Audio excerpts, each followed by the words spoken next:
Hello, I'm Jen Delaney and I work as a career consultant within the Careers and Employability team. Hi everyone, I'm Dr. Gemma and I'm a lecturer in the School of Life Sciences. And I'm Jason Steers, Communications and Engagement Project Officer from the University of Liverpool, and you're listening to the Academy's Development Practice podcast.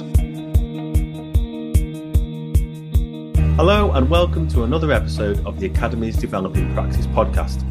In this episode, we chat with Jen, Gemma and Jason about their recent Sir Alistair Pilkington Award for Teaching Excellence, awarded for their development of life sciences students' digital fluency and employability at scale through the design and implementation of authentic assessment. We hope you enjoy. Well, Jen, Gemma and Jason, we're really pleased to be talking to you today about your recent Sir Alistair Pilkington Award for Teaching Excellence. And it was awarded to you for your development of life sciences students' digital fluency and employability at scale through the design and implementation of authentic assessment. And we're really excited to hear more about that.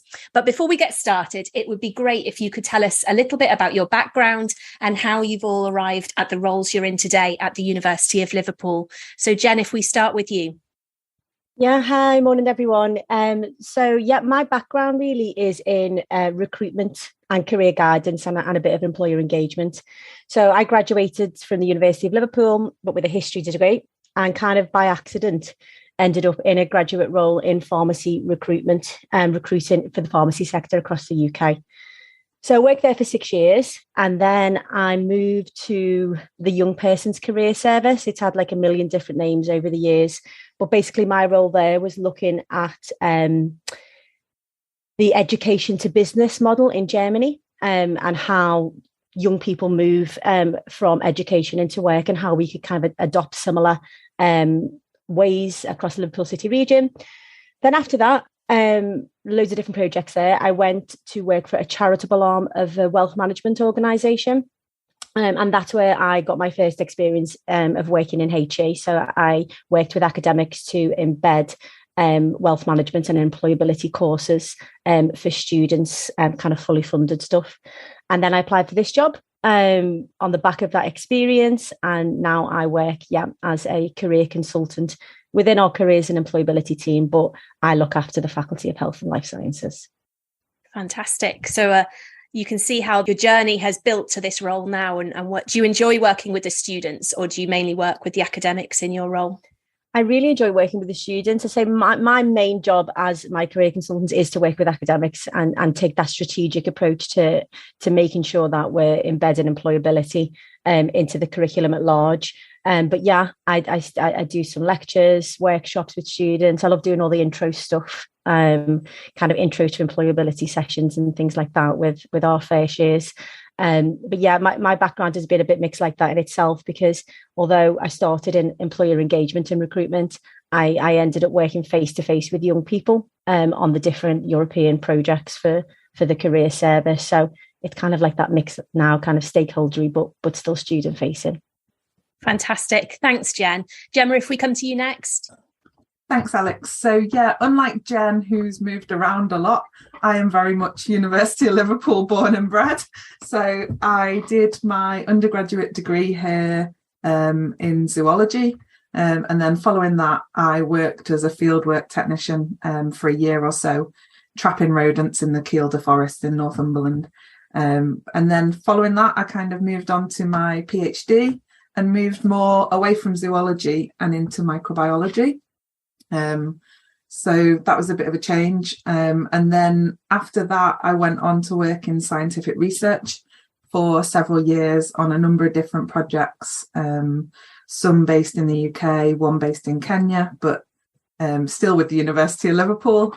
And then during that, I did a little bit of teaching, and I really enjoyed teaching and working with the students, as well as my research. However, around 6 years ago, I began my lectureship here in the School of Life Sciences. And so now I'm a lecturer in microbiology and the programme director for microbiology here. Fantastic. And do you mainly teach undergrads or postgraduate, or where's your focus?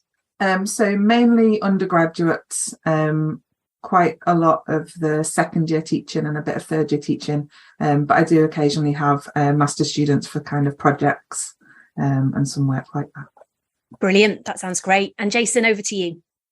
Thanks, Alex. So, like Gemma, I've pretty much, other than about 18 months or so after graduation, been a part of the university since the age of 18. I studied my undergraduate course in music here, and then following graduation, found employment within the private sector after graduation, whilst building up a bit more experience in the Liverpool music scene at the time, but constantly remained keen to work within higher education and returned again a year or so later. So initially I worked within student administration and support in a frontline role before moving over to Careers and Employability to work within what was at the time the student engagement team, which was the initial frontline service at the time. So I helped students with employability resources to enhance their confidence and awareness, and I did that for a number of years. But then Careers and Employability underwent a period of transformational change in 2018, and that allowed me to move into the role that I work in today within the communications and engagement team. And our aim basically is just to provide digital news, tools, and information to keep our students engaged with employability. Interesting backstories there. I love the story from, catching rodents in a forest to lecture of microbiology. I think that's fascinating. And we might even come on to that a little bit later. But the reason that we've got you all here today is because you received the Alistair Pilkington Award for your development of life sciences students, digital fluency, and employability through authentic assessment. So what was the need for the project? Why did you choose to set that up? So the new activity was really driven by collaboration between our different teams. So the School of Life Sciences and obviously our Careers and Employability team. And we've seen that obviously the Higher Education Academy really advocate this collaboration as being key really to informing curriculum, which improves and supports our graduates' employability. So Jen and I have been working together for a number of years on some of our skills modules in the School of Life Sciences and also our Life Sciences Employability Week. However, for this assessment that we won the award for, we decided to introduce a focus on trying to develop students' commercial awareness as part of the assessment. And this is really because we'd seen it's identified as a skills gap across the life sciences and the wider graduate labour market. So really, our team's been led by recent labour market information as well. And obviously, post-pandemic, around 71% of employers are planning to keep digital interview as part of the recruitment process. And also, we've seen other surveys from people and places like Handshake. They're also showing that a large proportion of graduate employers are going to rely more on social media and digital technology to reach graduates at scale. And so we thought it was really important for us to address these areas when building this new assessment for our Year 2 skills module. Right. So you mentioned in there developing their commercial awareness. What does that mean for students in their Year 1 and 2? So yeah, when we mean commercial awareness, we try to find it for students as well, because a lot of the time students believe that it's about recruitability only. So only having an understanding of what they need to say at an interview in terms of what an organisation does and things like that. But really it's about students developing that understanding of how to be commercially aware in the workplace and to understand how their role in that workplace and that organisation is like a cog and, has a knock-on effect. And also have a really good understanding of the sectors that they want to work in and the developments within certain sectors and the challenges organisations may face, depending on what's happening in the world, basically. And this is kind of super important for the life sciences because of the type of industry that it's in, developing in particular kind of, health technology at the moment and on the cutting edge of lots of new research and development. So there's always lots going on, which is why it's always identified when you look at these surveys from employers as being one of the top things that they want students to have or graduates to have when they leave.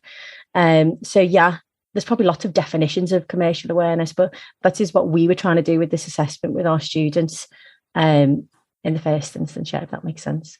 Yeah, it does make sense. I think it's I think you're right. It can mean various things, can't it? I mean, in my time in the private sector, it was really obvious to me because I was in a business to business organization, and you could see the work that I was doing, you know, that cog that you mentioned, how that fitted in was, well, my job was to improve the bottom line. It was really simple. Whereas I suppose in the careers that students from life sciences go into, it's probably not that simple. So I guess that's the reason to actually include that. Is that fair to say? Yeah, well, I think it's basically a skill that is across the board as well. I think it's interesting for life science students to be able to do, and we'll get on to what the actual assessment is, to be able to do this research around what's going on in the sector and the challenges and the opportunities facing organisations. Maybe I'm biased. I just think it's dead exciting because it's life sciences. But yeah, I think basically it's just one of those skills that if you do have it, you do understand it, and you're able to articulate why you're commercially aware, you're going to have that advantage above other graduates when you're not only applying for the job, but once you're in. Because lots of other skills are born of being commercially aware. You know, you find students become more confident leaders, more curious, more interested in innovation and things like that. So it's hard like any skill, and it's to kind of badge it, like you said, Matt, to be honest. But yeah, I think timing as well, doing this in year 2 and offering that foundation to get students to start thinking about what that might mean, whether they go into the life sciences or not, was super important. I think it's really interesting what you were saying, Gemma, a little earlier about, I think you said 70% of interviews will now take place online instead of face-to-face. And I've been working with one of my mentees recently around an interview that she was going for, and we were discussing how different it is to interview online as opposed to face-to-face. And I guess that's something that we really need to be preparing our students for, like you were saying. So is that something, Jen, that you've built into this assessment model? Maybe you could tell us more about the assessment model itself and how you've embedded that kind of digital fluency and employability together.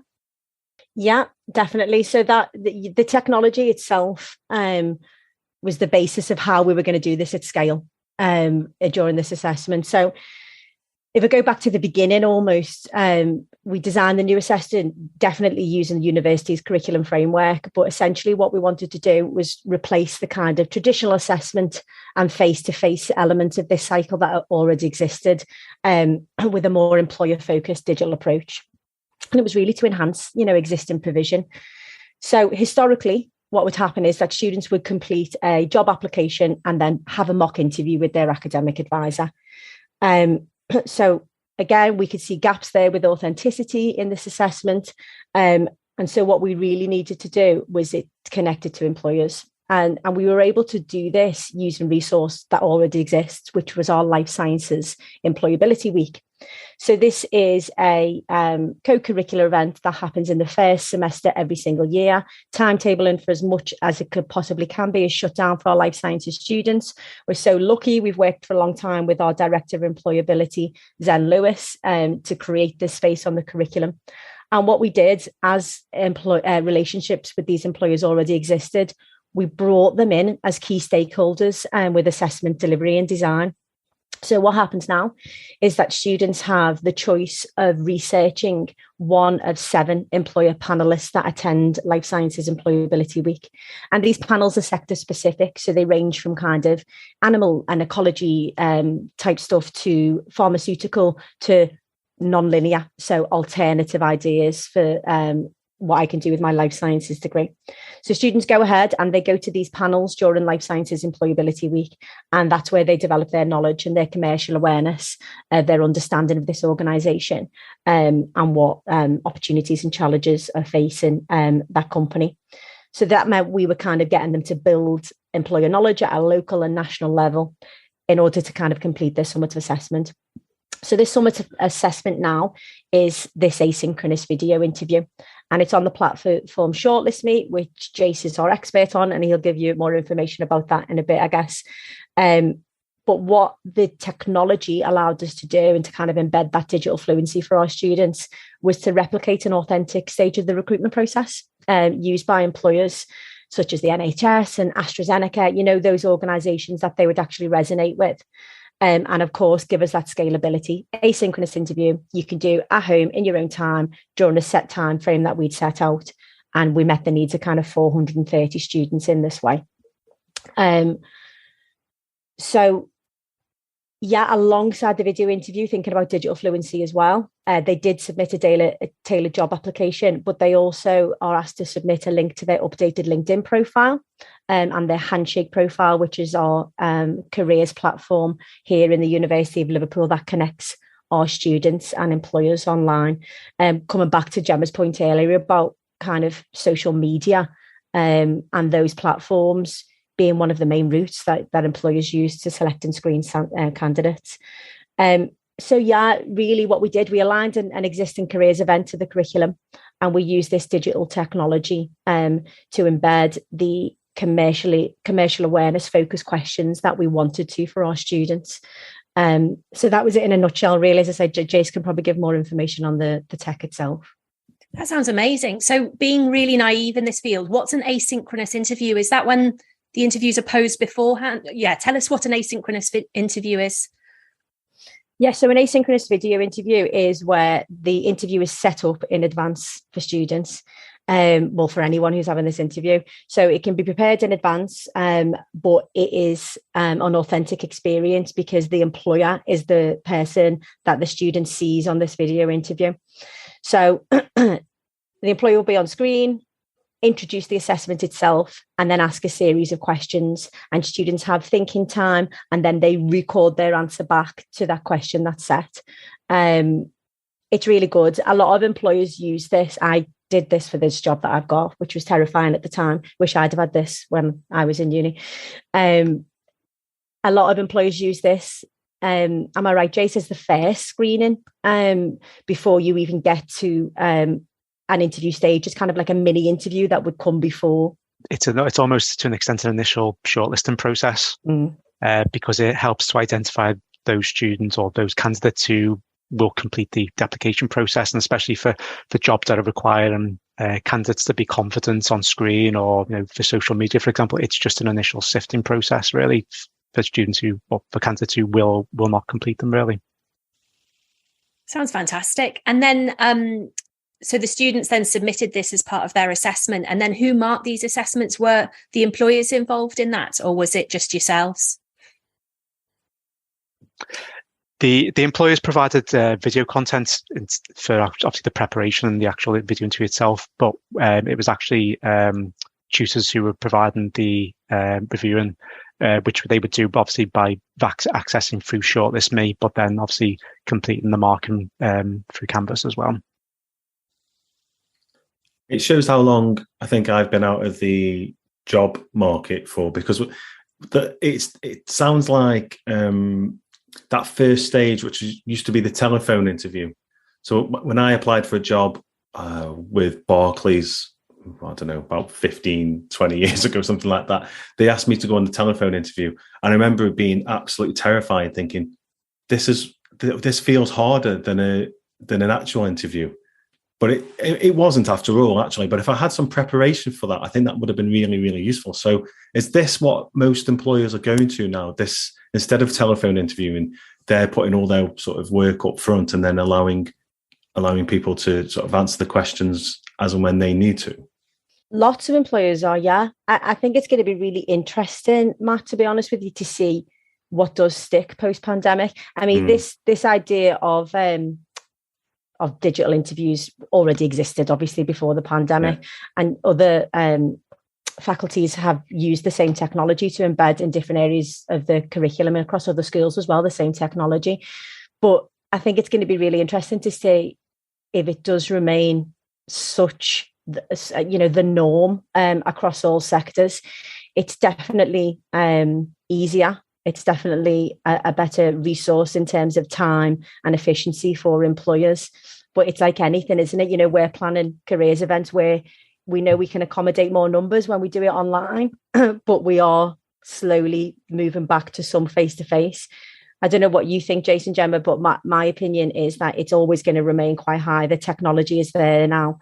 It's such a good recruitment tool for employers.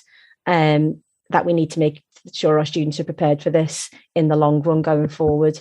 Sorry, John, because I completely agree with that. I think the pandemic's obviously had spiked it up, but I think the level will be maintained following that process. And whilst there may be some sort of relative shift back to kind of like a physical presence with it, I think it is here and will remain the case. One of the things we have access to with Shortlist Me is what's called the marketplace. Basically, that is an on-demand video library of video interviews for students to be able to choose. So as well as getting exposure to video interviews through something like Life 223, which we're talking about today, we do also try to signpost students through our career studio and our career coaches, who are our frontline students delivering that service, to the marketplace to make them aware of the fact that there's a digital tool there available for them as a preparatory tool prior to completing, whether it's a video interview or even a physical interview, to kind of recreate the process of a face asking you questions and obviously you having to think on the spot in terms of answering back, really. Yeah, a little bit like what's happening in this podcast right now, I guess. It's interesting that you said that, because I did see something on LinkedIn a couple of weeks back. Somebody shared a snippet of a job description, and in that post it mentioned that they wanted the applicant to be competent at communicating via Zoom. And I thought, well, isn't that just communicating? But I guess it isn't really. I think what they were alluding to is they wanted cameras on and people to be, given as much attention to it as possible. But I just found that strange at the time. But actually now when we're talking about digital interviewing through asynchronous methods, I think actually it makes sense. There is a bit more of a nuanced skill in there, isn't there? Instead of just sitting in a physical room. Absolutely, Matt. And one of the things we also try to push out to students prior to completing these video interviews as well is it's obviously preparing them to sell themselves and sell the content of what they're going to say, but it's also making them aware of other factors as well in terms of the setting that they're going to be in to complete the video interview. Making sure that they're in a quiet space to do it, and the background looks clean and efficient, basically. And it's making them aware of time management during the video interview as well, so that they're not completing it push for time or where they might be interrupted, that kind of thing. Really, it's all little bits which would set them a great way, as well as the content that they'd actually put out in the video interview as well. Yeah, no, that makes a lot of sense. It really does. And I think one thing that the pandemic has taught us is how to carefully curate our backgrounds, as you can probably see. So I think, I think it all adds, doesn't it, to that sort of that first impression. You're not just presenting you. In some ways, you're presenting what's happening in your surroundings as well. So it'd be interesting, actually. Maybe a sub question on that is around blurring your background and the benefits or negatives to what that means if you're going into an interview with an employer. Anyway, something to think about. Just while we're talking about what that's meant for students, can we just talk about a little bit about the impact of the approach to student outcomes? So what have the students said about it? What has been their feedback? So one of the things I don't think we said earlier was how big this module actually is. So there's 430 students who are on the module, and we've got typically around 90 academic advisors marking these assessments. So this was particularly going to cause us a bit of a problem during the pandemic when we couldn't do face-to-face teaching. So by using this technology, it really meant that we could support students to complete bespoke interviews with an employer of their choice. And also, typically in the past, this has taken some time for academic advisors to set up interviews, and they've spent a lot of their time really on actually the organisation process rather than giving students feedback on their interviews. And so by using this process, it meant that students get a lot more feedback from their academic advisors on the actual interview rather than time spent on the logistics of it. Changing to this system also was a lot more inclusive. So students could complete the interviews at home in their own time. And like we've just said about the differences between communicating kind of in person or online in like Zoom or video interviews. One of the nice things about this software was it allowed students to reflect on their process throughout the video interview. So students could re-record an answer if they thought they had perhaps missed something. And I think Jace is going to talk a little bit more about the actual interview later. But they had like reflective points and artificial intelligent feedback. So it was kind of frightening for students in a way that it was, for a lot of the students, it was something they hadn't done before. I think in our survey, there was around 10% of students who'd completed a video interview prior to this. But it did mean they could turn off the camera, they could re-record their answers. So there were lots of benefits to this for students. And the feedback we've had from students was quite positive. So really, to evaluate the impact of these changes, we carried out a student survey, and a lot of the students said that they thought this software was really easy to use, and we saw increases in students' confidence in both completing a video interview and evidence in their commercial awareness.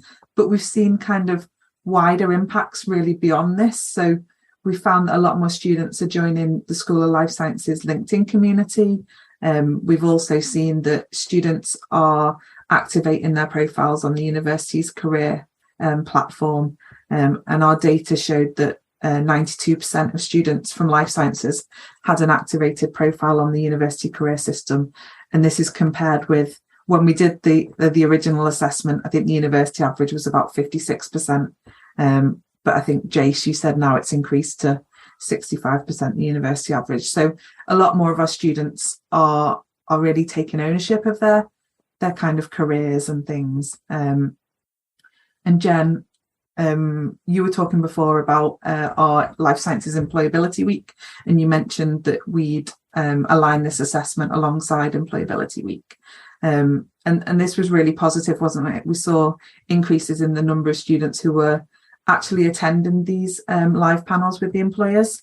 And, you know, this was obviously beneficial for the employers because it meant that they're getting access to a lot more students. And I think we saw a 60% increase in the number of students attending these panels compared to previous years when we didn't have this employability focus. Yeah, and just to jump in, Gemma, yeah, it was good. And I think the thing, it's kind of less data, but a really positive thing to say about Employability Week that year was that in those panel events, we had a lot of student questions, which is so good for the employers and for us when you are hosting those events and you are really willing that participation from students to come through. And we did. And I think that's in part of the numbers, you know. We had some employer panels with close to 300 students online attending these employer panels. But yeah, and the feedback from employers that's come from our Employee Connections team is that, you know, students were connecting with these organisations on LinkedIn and social media beyond the panel as well, which I think is fab. So yeah, that was one big advantage for me from kind of aligning our event that existed. Fantastic. It is fab. And I can see why you guys won the Sir Alistair Pilkington Award for this innovation. It's so authentic, isn't it? And student focused. And I can see how it really enhances the student experience. I'm guessing there has to be some challenges to this approach. So Jace, is there anything that you found in terms of running this intervention at scale that you struggled with, and how did you overcome those challenges? We certainly had some challenges. Just to give a bit of context, I guess, to the whole thing, our partnership with Shortlist Me was formed in March of 2020. So we pretty much signed the contract a couple of days before we went into lockdown.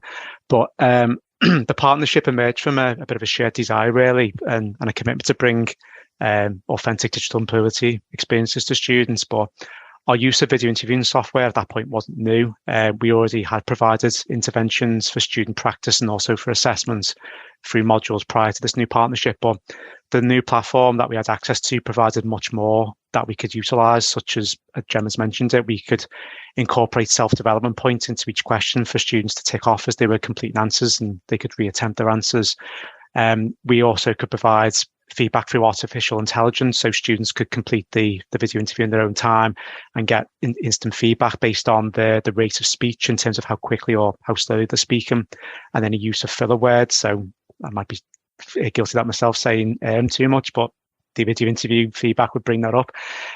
So that, allied with the user experience we benefited from, meant there was a real pathway to scalable projects such as this. But as I say, there was a challenge to it as well. Although we had experience of utilising ShortlistMe within modules for assessments, really it was the scale of this in terms of the student numbers. It's been mentioned it was over 430 students. The amount of staff members who required specific access to their tutees for reviewing purposes, and then we had throwing employees into the mix as well, meant we just had to build multiple video interview templates for just this one module. And typically before this, we used to work on a standard one interview template per module. So we were talking kind of multiples in this instance. And it certainly took some time and planning to begin to disseminate all of the various possible combinations of students to employer choices to tutee groups, just to ensure that all the workflows worked efficiently. And I do remember the first meeting we had in the summer prior to us discussing this. And at the time, it was like a blue sky way of thinking of how we could incorporate this. And I was in the meeting kind of scratching my chin thinking, sounds good. And get it to work brilliantly if we can actually get everything to knit together. But we kind of really wanted to take on the challenge and try to get this delivered, really. So one of the initial challenges obviously was the employers, in terms of sourcing employers who wanted to connect with life sciences students at scale. And our brilliant employer connections team at Careers Employability helped to kind of deliver those high quality employers who wanted to work with us on this. But what that meant was we required a lot of bespoke video content, which had to be recorded and provided by each of the employers. As the way we basically built it was that each employer provides us with an introduction to the company, and the named contact who is the face of the interview, basically. They'd also provide us with video content as to all the questions that they ask in the interview, and also a concluding video just to kind of finish the process off for the students. And that personalization really works within ShortlistMe to help drive students on to complete a task. They see a friendly face on screen, and it kind of removes some of the possible coldness that a video interview might provide them. But obviously, us doing this at scale meant we had to be sure that the recorded content was all consistent and was of sufficient high quality to ensure a bit of a consistent experience from student to student in all the different templates. And we also had to make sure it was all returned back to us in time to make sure we could actually get it out to the students by the date that we said we'd actually get it out to them as well. We also utilised the reviewing function in ShortlistMe as well. And this allowed us to give the tutors access to their tutees to be able to review their submissions.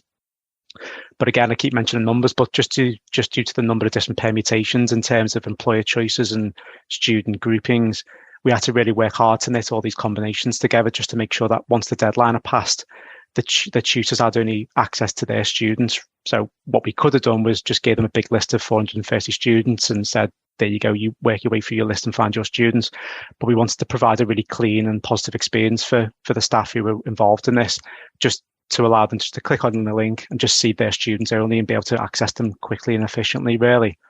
So it took a lot of planning and a lot of working out, but the results show it worked well. We're here talking about it today, and I think I'm confident in that it will work going forward. So the risk we took of establishing this was well worth it. And I think a lot of planning and reassuring comments to each other and motivational talks to each other kind of helped to drive this forward and overcome the initial challenges, really. Brilliant. And did you say earlier, Gemma, you had 90 academic advisors marking this piece of assessment? And if so, how did you standardize across all, that many members of staff?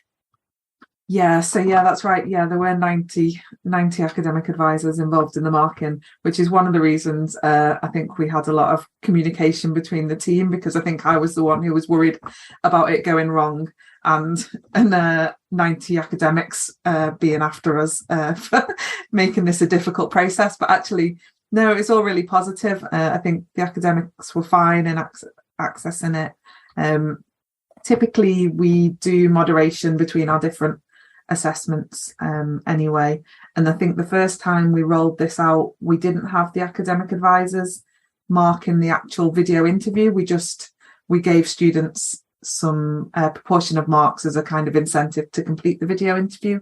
But when we ran the assessment this year, we actually had the academic advisors marking and gave them kind of clear guidance on the rubric about what they should expect for the different questions that students were being asked.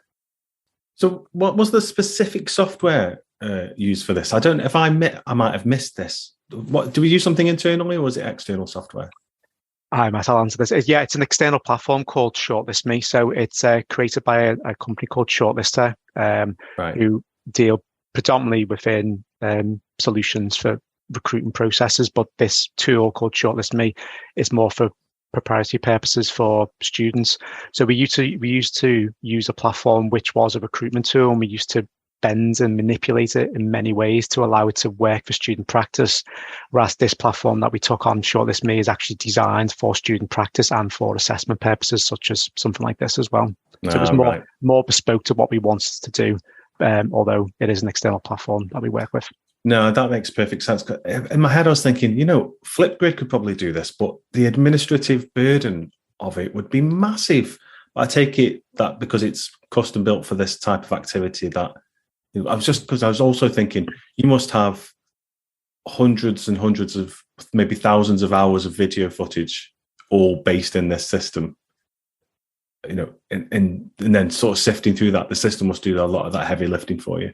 It certainly does. Yeah, I mean, it certainly helps with the scalability of this, as I mentioned before, in terms of the tools it provides and the kind of the user-friendly way of working with it. From my perspective, it's like being on the administrative side of it, just helps to kind of visualize when we were having the initial discussions. It's visualize how it could work, and thankfully, it did what we wanted it to do.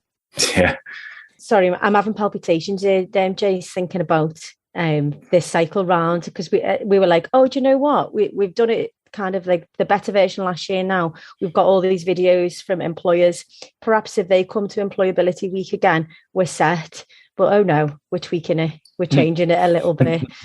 So we're going to start again soon, aren't we? And start putting those requests out to employers. But famous last words, it'll all be fine. Be okay. That's what we said a lot, didn't we? It'll be fine. It'll be fine. Well, it was more than fine. I think the evidence is in the awards and the accolades that you're getting for it. One of the things that we like to do on this podcast is sort of highlight some of those great pieces of practice where we have combinations of work with maybe professional services and academics, and this is another really good example of that. It's a really highly effective approach that could be easily transferred to other disciplines. So, do you have any plans to sort of share out this practice to other areas of the university or even other, areas in the HE? So as I previously mentioned, ShortlistMe and also Handshake, which is our employability platform, are already used within a number of examples for academic delivery and assessment. This project, however, shows that scaling up and personalization is really possible, and our success with the 2 awards has meant that other existing academics who have already engaged with in the past are interested in scaling up their assessments further to recreate this template because it's so successful, which is great. And I've also been in discussions with some other academics who are interested in utilising this for the first time as well. And that's brilliant news. It's one of the consequences of winning the awards I was really hoping for, in the sense of getting the word out about these digital employability tools, which can be utilised within many different kind of formats, really.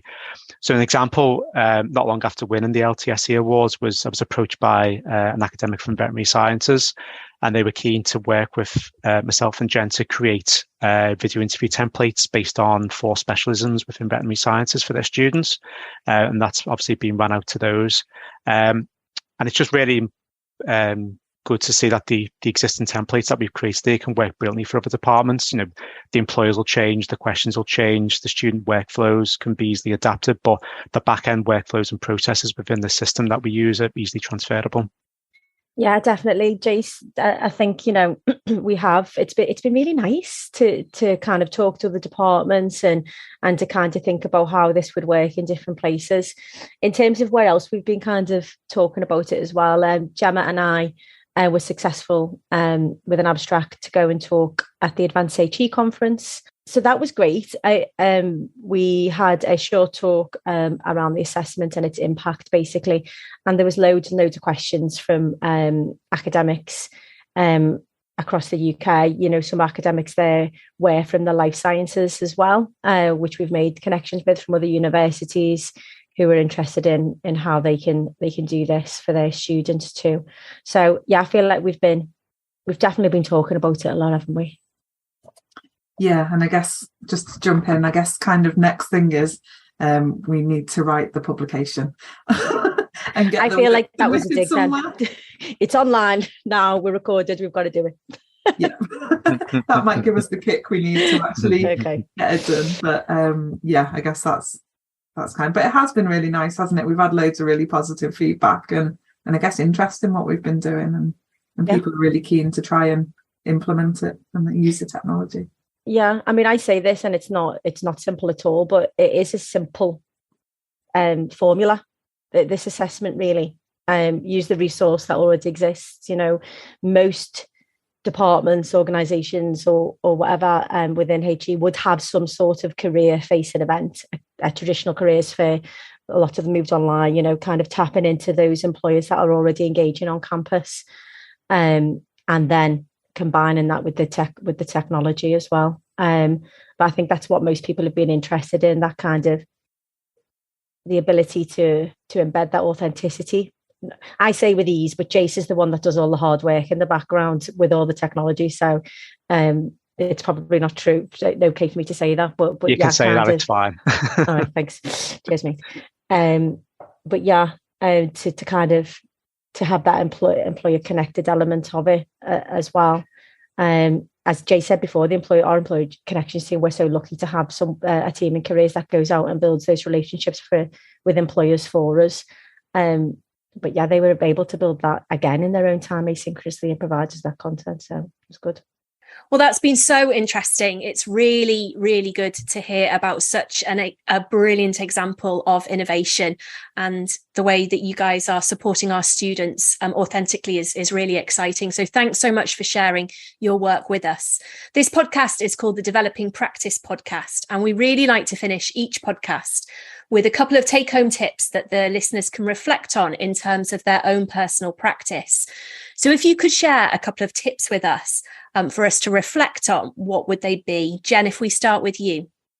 Thanks, Alex. I think I'd say 2 tips from me. The first would be collaborate. So I think Gemma started this podcast. We're talking today about how this whole thing was driven between the collaboration from our 2 teams. And kind of sharing the knowledge that we've all got, Gemma's understanding of her module and her students and how things work, and us coming and kind of talking about what is needed in terms of employability development, and embedding that into the curriculum. And then Jace with the kind of understanding of that technology. Just without that collaboration, there's just no way we could have confidently embedded this assessment in any way. So I would encourage other people to reach out to whoever, and work together, and get other people's opinions when you're building something new. And then the other thing when I think about assessments is, we're driven here in Careers and Employability to be driven by the data, of course, but to be completely employer connected wherever we can. And that would be one of my tips. If you can connect what you do to an employer voice, to their understanding of what they need from graduates. We didn't mention it earlier, but one of the great things about the flexibility in building this assessment, Alex, you were talking about how students were marked on their video interview, and how it could be standardized across so many students. The questions that we had were the same for the first part of the interview and really focused on that commercial awareness and their understanding of that. But the last question we gave to employers, and we asked them to identify a skill that they think is important in their organisation, and ask students to provide an example of how they've developed that skill. And we were able to standardise that quite easily because we mark them on the structure of their answer and how they structured a typical answer in that way using the STAR method. But yeah, it was just really good to be able to kind of have that employer stakeholder position in the assessment as well, and give them that element of design. So small, but effective as well. So they're my 2. Brilliant. Thanks, Jen. Gemma, how about yourself? So Jen's kind of really touched on the collaboration, which I think is the big thing. I don't think I would have done this if I didn't have the support of Jen and Jason, and particularly as the academic, I'm always thinking about the risk and how students are going to really evaluate these assessments in the process. And, you know, Jace was really confident that the technology would work, and Jen was positive, you know, we were doing the right thing, we were looking at the right skill. And so, yeah, I think the collaboration was key, and being willing to take that risk and change your assessment. You know, the previous assessment worked okay, and was what happens in the real world as well, in terms of you do have face-to-face interviews. But I think, you know, moving to the video interview has been much more beneficial for the students. You know, they're likely to have had a face interview in the past somewhere anyway, so it's much better now. And I guess the other thing is to think about the process as not being kind of fixed. And obviously we ran the assessment once one way, we've made some tweaks and gone back and made further changes. And so, you know, it's kind of an iterative process, isn't it? So we'll just keep making changes and improvements to try and make things even better, I guess, for the future. Brilliant. Thanks, Gemma. And Jace, how about yourself? Thanks, Alex. Well, I can only echo what both Gemma and Jen says, really. Obviously, my main thing would be to not be afraid to try new things. Otherwise, we wouldn't be in a position where we are today to an extent without doing that. But that's obviously led by collaboration and being aware of each other's skills and expert knowledge in certain areas and stuff like that. So obviously, I'd echo that. Plan a lot for anything that's new, such as this. And we planned a lot for kind of various different combinations and scenarios. And I think that stood us in good stead when we actually came to the point of actually rolling this out to our students. And there's also just echo in terms of maintaining a level of flexibility within some projects such as this, just to be able to adapt to any possible unforeseen circumstances that you might come across. Wonderful. Thanks so much, everyone. It's been really good chatting to you. Yeah, thanks for your time. I was trying to unmute to thank you. Thank you. Thank you.